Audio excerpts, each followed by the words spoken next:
Is Mom's life worthless? In the grand scheme of things, yes. Debbie. How could you say those things? How could you say that about Mom? Liar!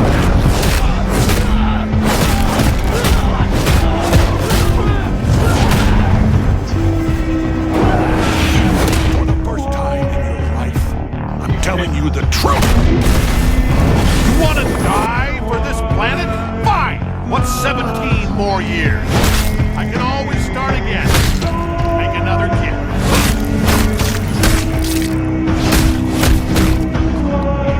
What will you have after 500 years? I'll give you that. I still have